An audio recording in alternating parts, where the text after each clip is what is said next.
Well, good morning. Good to see everyone here. Beautiful day outside. Wonderful day to come and serve the Lord. I want to thank everyone personally that helped us with our move yesterday. We're getting settled in, so we appreciate that.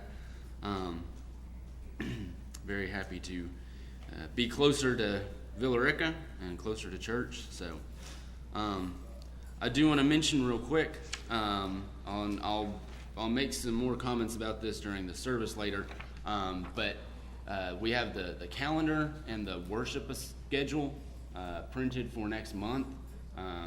The assignments are a little bit different for you men because of the way we're changing our worship services for the month of August. So take a look at that, please, if you get a chance, and grab one of those before the service this morning, and I'll talk about that a little bit more later then. So we're going to pick up again in Matthew chapter 21. We didn't get very far through. We got about halfway through chapter 21 last week. Again, I'm going to try to be optimistic and a little aggressive here in what we're going to try to get through today. The elders have challenged me to finish this up by the end of August, so we're going to try to get through the rest of the book of Matthew before the end of the quarter, or before the end of August. Sorry.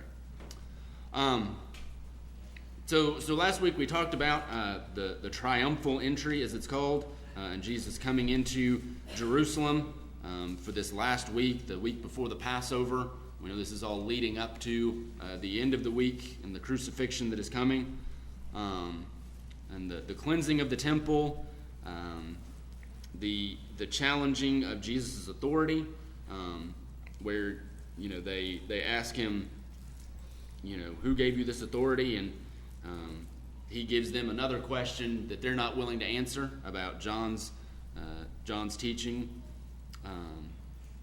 And so the next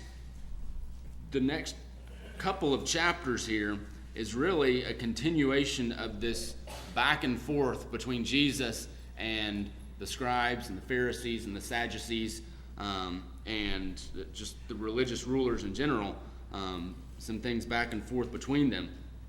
So there's actually, here starting in verse 28 of Matthew chapter 21, Jesus tells 3 parables in a row here. And all of them are targeted at the Pharisees and their teachings, their attitudes. So we'll just look through these 3 parables fairly quickly and talk about some of the things from that. The first one is called the parable of the 2 sons.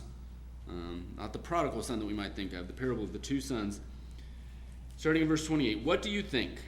A man had 2 sons, and he went to the first and said, Son, go and work in the vineyard today. And he answered, I will not. But afterward he changed his mind and went. And he went to the other son and said the same. And he answered, I go, sir, but did not go. Which of the 2 did the will of this father? And they said, the first. Jesus said to them, Truly I say to you, the tax collectors and the prostitutes go into the kingdom of God before you. For John came to you in the way of righteousness, and you did not believe him. But the tax collectors and the prostitutes believed him. And even when you saw it, you did not afterward change your minds and believe him.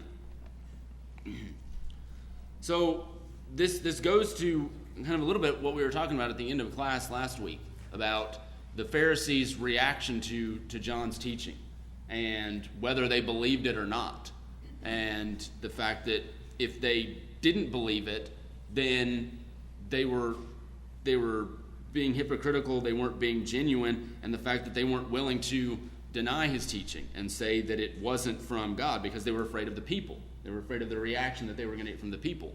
But on the other hand, if they did believe, it didn't cause them to change after, as Jesus is alluding to here. So he's pointing out to them, this idea of, it's really the idea of what we say versus what we do. The second son may have looked good to his father at first, saying, yes, I'll go. I'll do what you want me to do. But he never actually did it.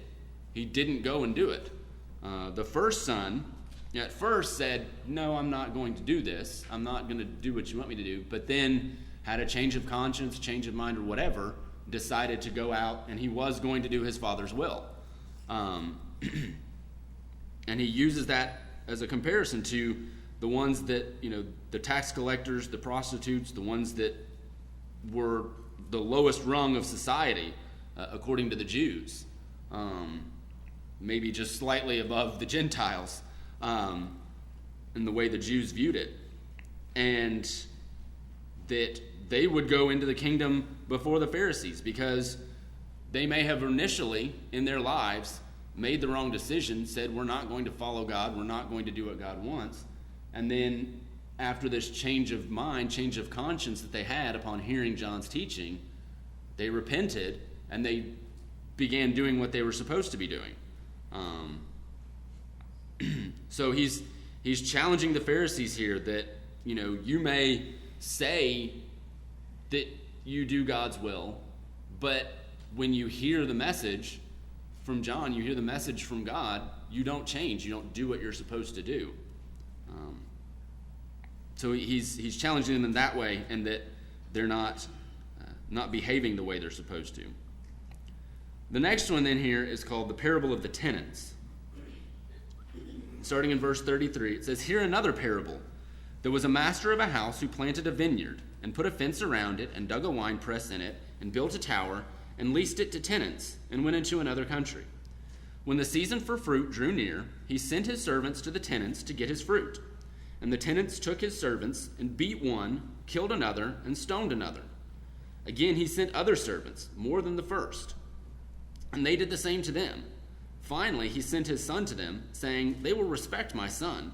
But when the tenants saw the son, they said to themselves, This is the heir. Come, let us kill him and have his inheritance. And they took him and threw him out of the vineyard and killed him. When therefore the owner of the vineyard comes, what will he do to those tenants? They said to him, He will put those wretches to a miserable death, and let out the vineyard to other tenants, who will give him the fruits of their seasons. Jesus said to them, Have you never read in the Scriptures, the stone that the builders rejected has become the cornerstone? This was the Lord's doing, and it is marvelous in our eyes. Therefore I tell you, the kingdom of God will be taken away from you and given to a people producing its fruits. And the one who falls on this stone will be broken into pieces, and when it falls on anyone, it will crush him. And when the chief priests and the Pharisees heard his parable, they perceived that he was speaking about them. And although they were seeking to arrest him, they feared the crowds, because they held him to be a prophet." Okay, so this parable here is reaching back a little bit further than this current set of chief priests and Pharisees. It's really alluding to kind of the history of the Jews and their unwillingness to listen to the prophets that came before. We often, in several parables, we see this imagery of God as a master who, owns property or owns money or whatever, and he lends that property out, whether it's in the parable of the talents, where the master is giving his servants money to take care of while he's gone, or in this example here, where he's lent out his vineyard to these tenants. But it's the idea that, God has given us whatever blessings we have, physical, spiritual, the talents and abilities that we have, to use to produce fruit for him. And when he wants us to produce that fruit, he expects us to serve him and to give those things back to him in his service. But the idea here is that these tenants didn't want to listen to those that were coming to demand the fruit of them, to demand the proceeds from the vineyard. The master owned the vineyard, therefore anything that was produced out of it belonged to him. But they weren't willing to give it up. They stoned or killed the servants. And again, this is imagery we see going back to the prophets, that they were not willing to listen to them. They weren't willing to do what the prophets were telling them to do, even though they were messengers from God. just as these messengers were from God. But then, it comes up to even to the point of the Son going to these tenants. And so now we get to this idea of Jesus now. Jesus as the Son has finally come, and he's come to these tenants, to the scribes and the Pharisees and the chief priests. They were the ones that were supposed to be the leaders of the people. But yet they rejected the Son. They wanted to kill him. Whether it was because they felt like then everything would be theirs, they would retain their position of power and authority. But the point is then that Jesus makes is that by rejecting the Son, that they will lose all of that. They will lose everything. And that the blessings of the vineyard, really the blessings of the master, would be given to someone else for them to tend to and to produce fruit for him. So we see the beginnings here, this idea that the message would go to the world. It wasn't just for the Jews anymore, that it would go to the Gentiles and those that were the tenants that would tend the vineyard for the master were those that would produce fruit. And that's really what we see now in the church, is that those who are children of God are those that produce fruit for God, for the master. And it's not just a matter of coming here and sitting in the pews. It's that we are producing fruit for God, producing fruit for him and his kingdom. The final parable for this set of three here is the parable of the wedding feast. And it says, "And again Jesus spoke to them in parables, saying, The kingdom of heaven may be compared to a king who gave a wedding feast for his son, and sent his servants to call those who were invited to the wedding feast, but they would not come. Again he sent other servants, saying, Tell those who are invited, See, I have prepared my dinner, my oxen and my fat calves have been slaughtered, and everything is ready. Come to the wedding feast. But they paid no attention and went off, one to his farm and another to his business, while the rest seized his servants, treated them shamefully, and killed them. The king was angry, and he sent his troops and destroyed those murderers and burned their city. Then he said to his servants, The wedding feast is ready, but those invited were not worthy. Go therefore to the main roads and invite to the wedding feast as many as you find. And those servants went out into the roads and gathered all whom they found, both bad and good. So the wedding hall was filled with guests. But when the king came in to look at the guests, he saw there a man who had no wedding garment. And he said to him, Friend, how did you get in here without a wedding garment? And he was speechless. Then the king said to the attendants, Bind him hand and foot, and cast him into the outer darkness. In that place there will be weeping and gnashing of teeth. For many are called, but few are chosen. So, again, there's this imagery here of the chosen ones, the ones that were invited to the wedding feast, the Jews. The Jews were God's chosen people up to this point. They were the ones that were invited to enjoy the blessings, to come and enjoy the wedding feast. But they wouldn't listen. They were going about their daily lives, or they killed and stoned the servants that went. Again, this idea of killing the prophets, not listening to the prophets. And so, because of that, the king took that invitation away and even went so far as to destroy those people, kind of almost alluding to eventually the destruction of the temple that was to come. And the invitation went out to everyone. It was no longer just for these select few that had been invited. The invitation was now for everyone. Out into the highways and the byways, it says. Out into the roads. Invite anyone and everyone you can find. And that's what we know, what we understand of the gospel now. It's not just for a chosen few. It is for the world. It is for everyone. And it even says here that the servants went out into the roads and gathered all whom they found, both bad and good. I think we have to be, the lesson for us there as well, we have to be careful about making prejudgments about people when we're going out to spread the message, when we want to talk to people. and talk to people about God and the message and the gospel.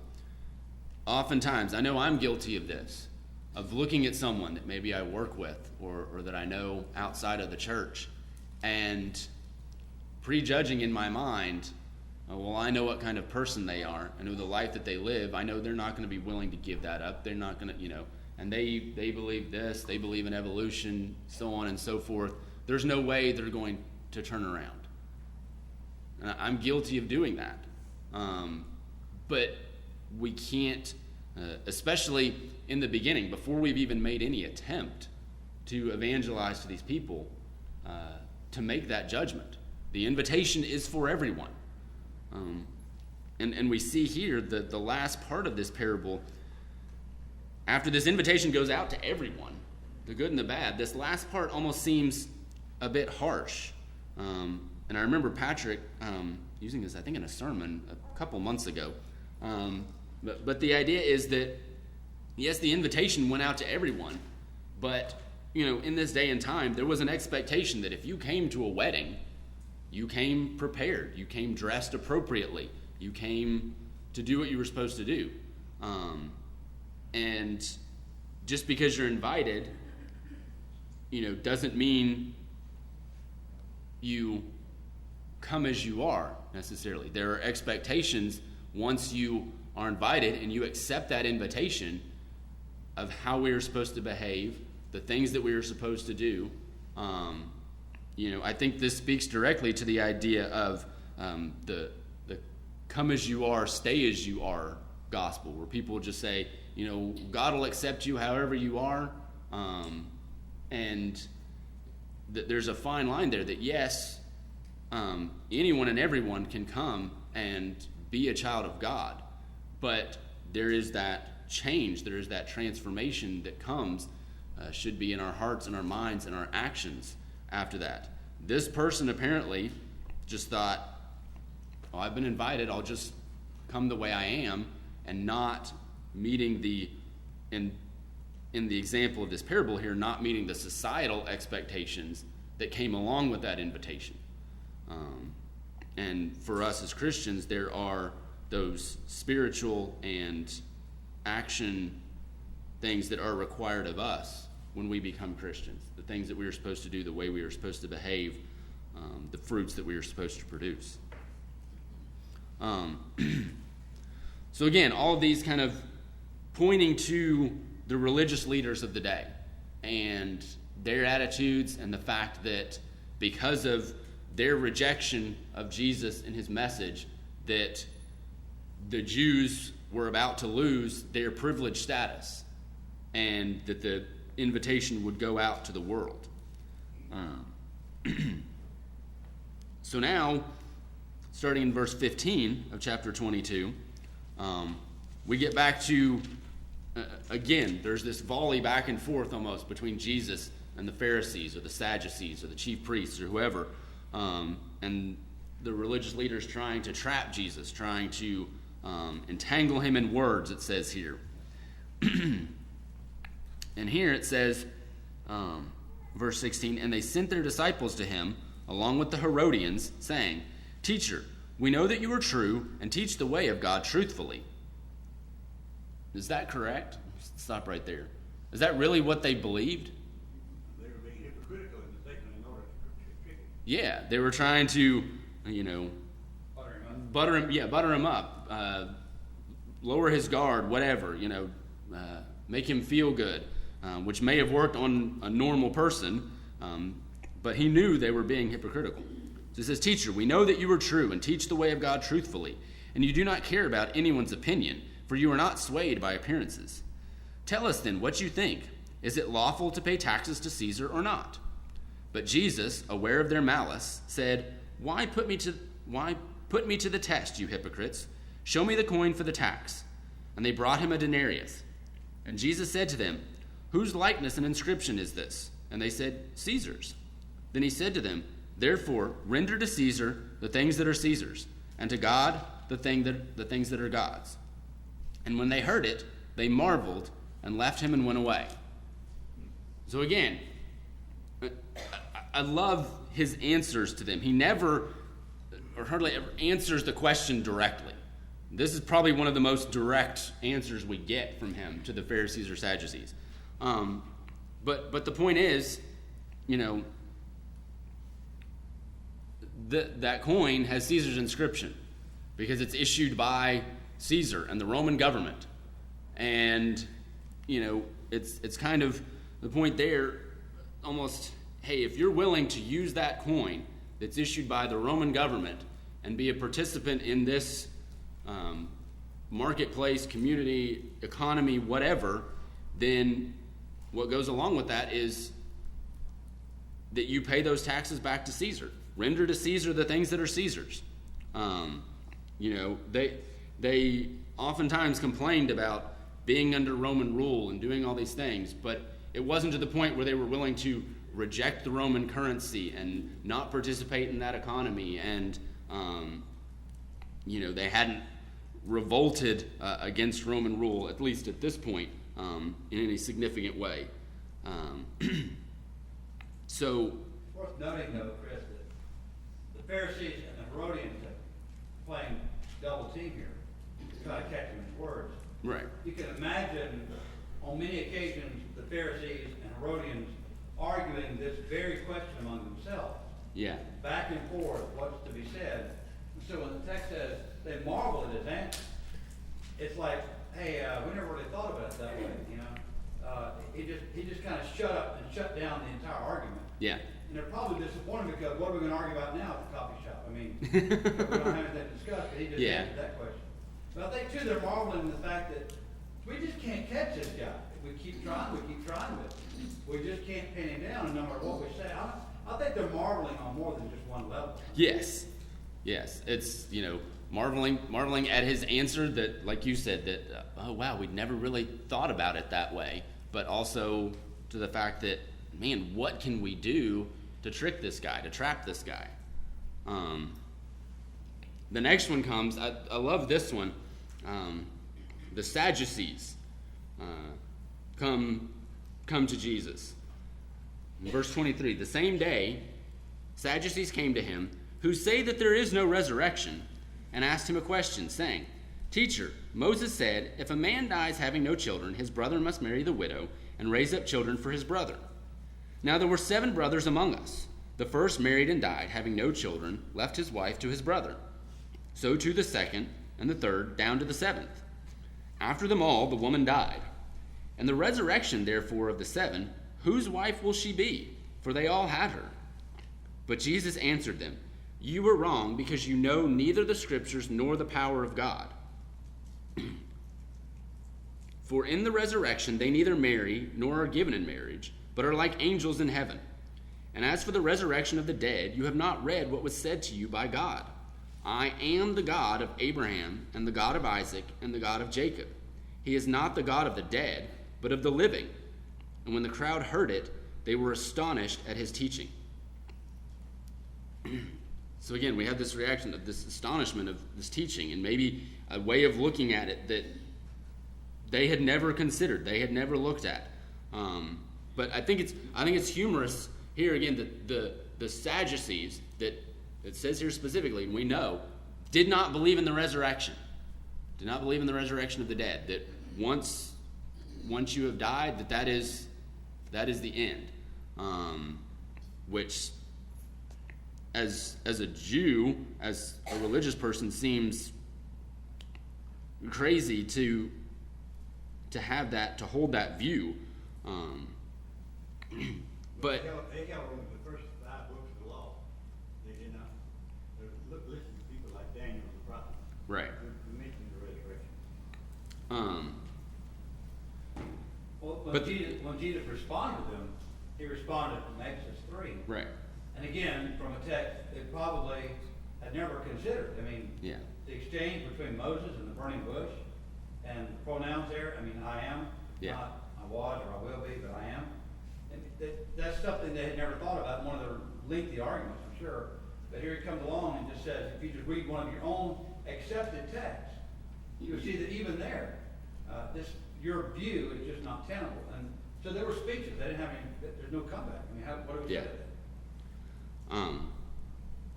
And then going on, verse 34, but when the Pharisees heard that he had silenced the Sadducees, they gathered together. And one of them, a lawyer, asked him a question to test him. Teacher, which is the greatest commandment in the law? And he said to him, you shall love the Lord your God with all your heart, with all your soul, and with all your mind. This is the great and first commandment, and the second is like it. You shall love your neighbor as yourself. On these two commandments depend all the law and the prophets. And again, this is a quote from the Old Testament. You know, they're looking at it of the 10 commandments and all the other commandments amongst the law. What's the greatest? You know, is it don't covet? Is it don't worship any idols? And he brings them to the point that really it's love the Lord your God with all your heart, with all your soul, and with all your mind.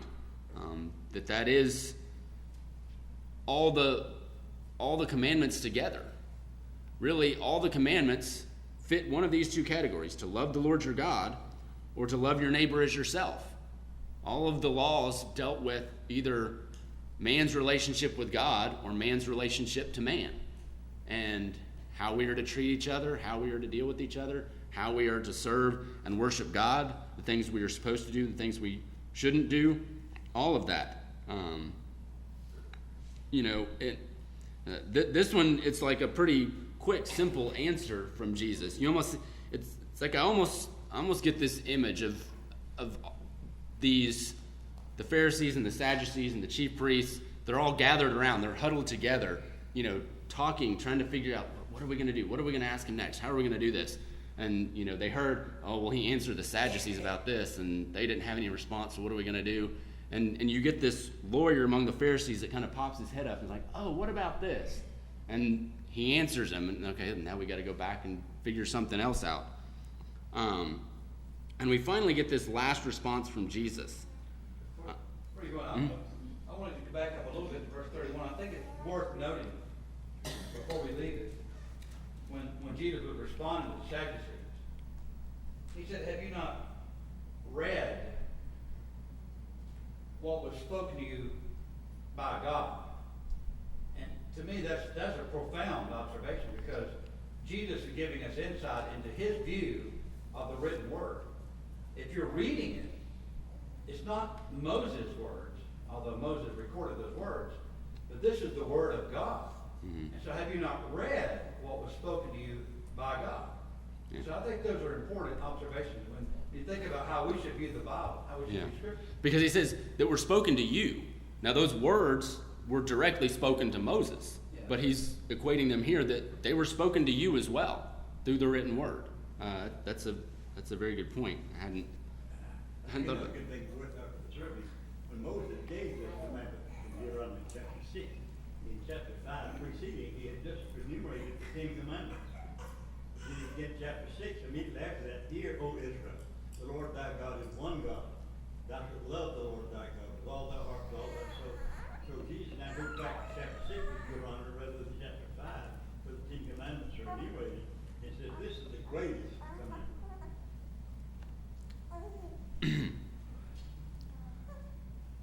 So then finally we have here, after this last question about which is the greatest commandment, in verse 41, now while the Pharisees were gathered together, Jesus asked them a question.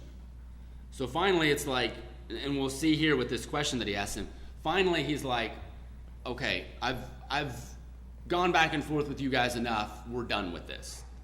We're through going back and forth. He doesn't wait for them to give him another question. He goes to them. And he says, Jesus asked them a question saying, what do you think about the Christ? Whose son is he? And they said to him, the son of David. And he said to them, how is it then that David, in the Spirit, calls him Lord, saying, the Lord said to my Lord, sit at my right hand until I put your enemies under your feet. If then David calls him Lord, how is he his son? And no one was able to answer him a word, nor from that day did anyone dare to ask him any more questions. So he finally gives them, he's like, okay, you guys keep asking me all these questions, I'm going to ask you a question. And unlike him and the answers that he's able to give, they couldn't answer him. And again, it's like the idea of they've marveled at his answers. It's like they've marveled at this question. And it's like the light bulb goes off, and they're just sitting there thinking, well, how is that true? We never really thought about that before. We never really considered that. It's just, you can almost see maybe that the wheels are spinning as you ask this question, and it's like, and it dawns on them, well, I don't really know the answer to that question. I never really thought about that way of looking at it. Really here he's alluding to the fact that the Christ is to be the Son of David, but he is also the Son of God. In a physical sense, he's the Son of David, but in the real sense, he is the Son of God. So that is how David, as a human, can call his own physical descendant, in a physical sense, can call him Lord, call the Christ Lord. Instead of this maybe human figure, more like a prophet that they were envisioning for the Christ. So he finally kind of shuts them up, and as it says, they didn't dare ask him any more questions after this point. And then we get to chapter 23, and this is where he lets them have it. This is what we call the 7 woes to the scribes and Pharisees. Again, I hate to belabor this point, but verse 43, another point worth noting here, that Jesus is quoting the 110th Psalm. How then does David, in the Spirit? Yes.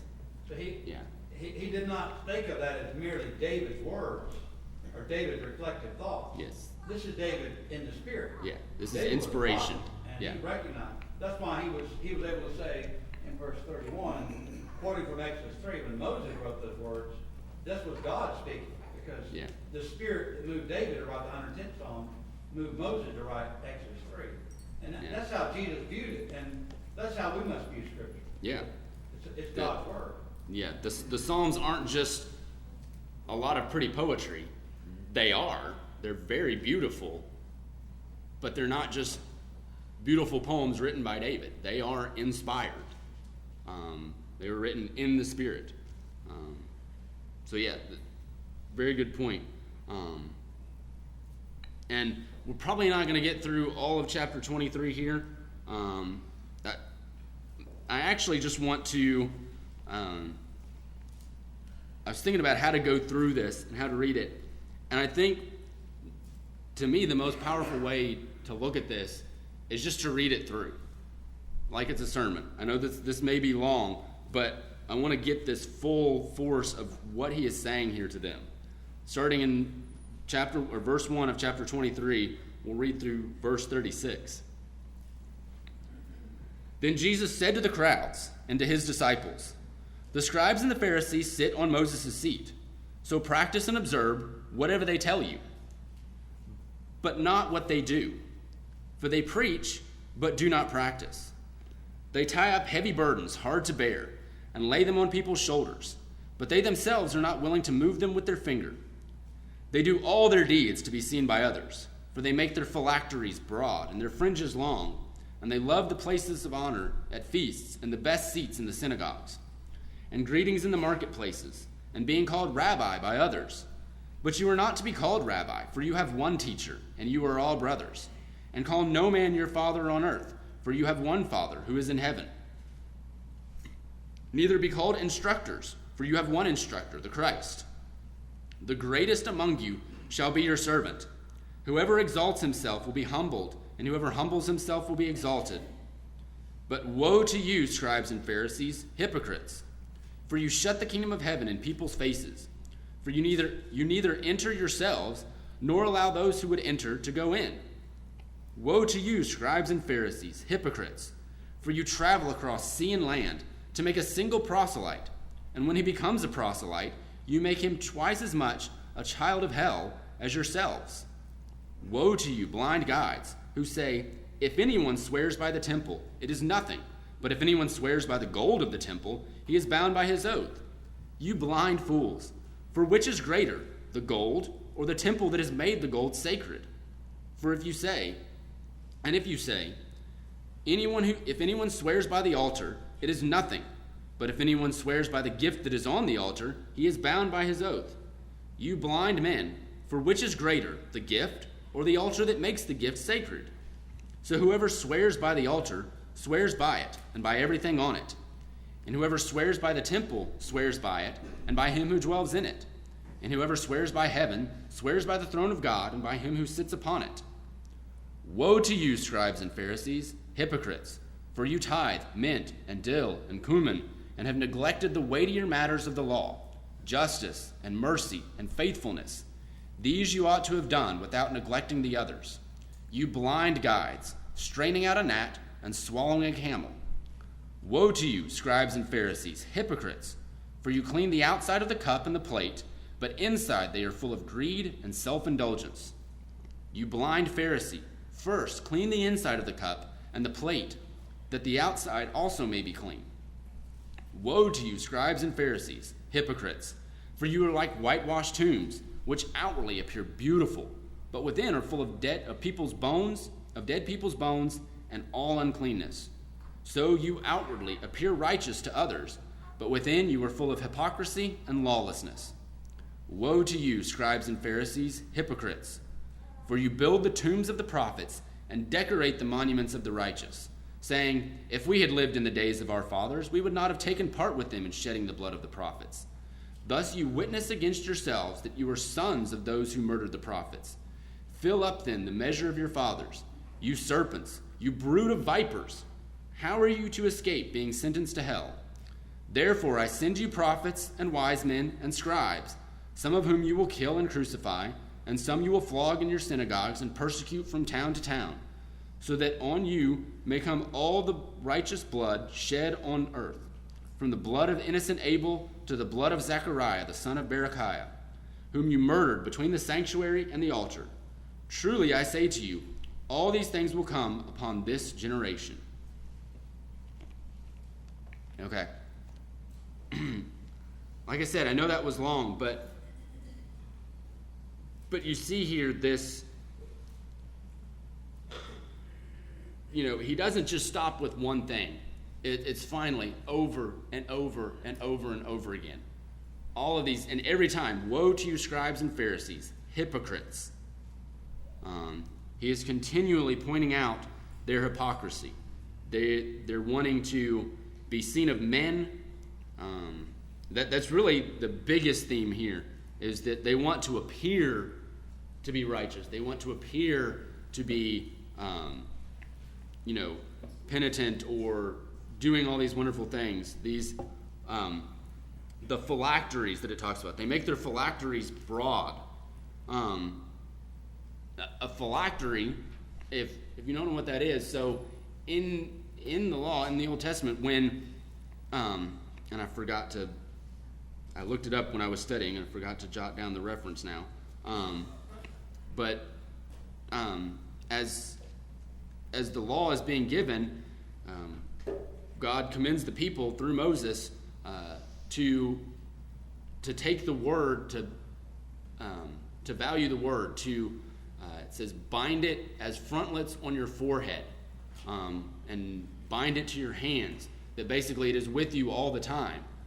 Well, the Pharisees and the Sadducees took that literally, to the point where they created these boxes, these phylacteries, that they would put pieces of paper in that had parts of the law written on them.